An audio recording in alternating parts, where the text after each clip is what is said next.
થવા મુદ્દે ભાજપની પ્રતિક્રિયા સામે આવી। ભાજપના નેતા હિતેન્દ્ર પટેલે નિવેદન આપ્યું હતું।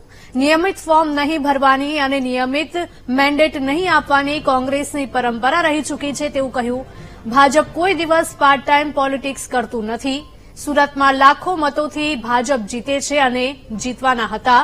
કોંગ્રેસની આંતરિક બાબત ભાજપને કોઈ ફરક નથી પડતો। કોંગ્રેસ જનતાનો વિશ્વાસ જીતે તે પહેલા જ ફોર્મ ભરવાની પ્રક્રિયા શીખે તેવી સલાહ આપી। ત્યારે ભાજપ શોર્ટકટ રાજનીતિમાં માનતું નથી।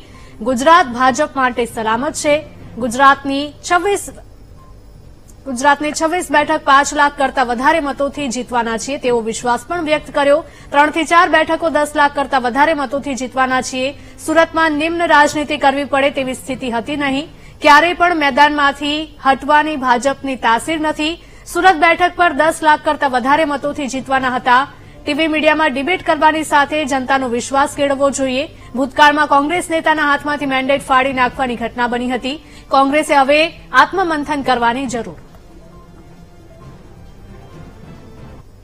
નિયમિત સમયસર ફોર્મ ન ભરી શકે, ફોર્મ ભર્યા પછી સમયસર મેન્ડેટ ન આપી શકે, અથવા આવા પ્રકારની ઘટનાઓ એટલા માટે બને છે કે કોંગ્રેસ પાર્ટ ટાઈમ પોલિટિક્સ કરે છે। ભારતીય જનતા પાર્ટી 24/7 365 દિવસ જનતાની વચ્ચે રહી અને પ્રત્યેક પડકારો ઝીલવા માટે સક્ષમ છે। અહીંયા સુરતમાં લાખો મતોથી ભારતીય વર્ષોથી જીતતી આવી છે અને અમે જીતવાના હતા, એટલે અમને એનો કંઈ ફરક પડતો નથી।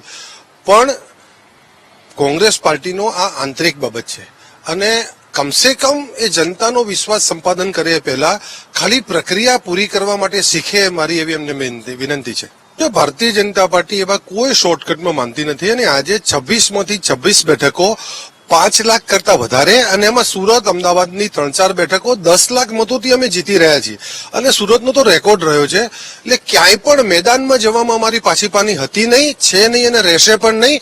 જનતાનો જે આદર મળી રહ્યો છે, આદરણીય નરેન્દ્રભાઈ જેવું કુશળ નેતૃત્વ છે, વૈશ્વિક નેતા છે, ત્યારે ગુજરાત એ ભારતીય જનતા પાર્ટી માટે એકદમ સેફ અને ખૂબ ભારે બહુમતીથી તમામ બેઠકો જીતી એવી જગ્યા છે। અહીંયા કોઈ પણ પ્રકારની અમારે આવા પ્રકારની નિમ્ન રાજનીતિ કરવી પડે એવી સ્થિતિ હતી નહીં ને છે પણ નહીં, અને તેમ છતાં ક્યારેય પણ મેદાનમાં અમે હટવા માટે અમારી તાસીર નથી અને આ બેઠક પણ અમે 10 લાખ કરતા વધારે મતથી જીતવાના જ હતા ને જીતવાના છીએ।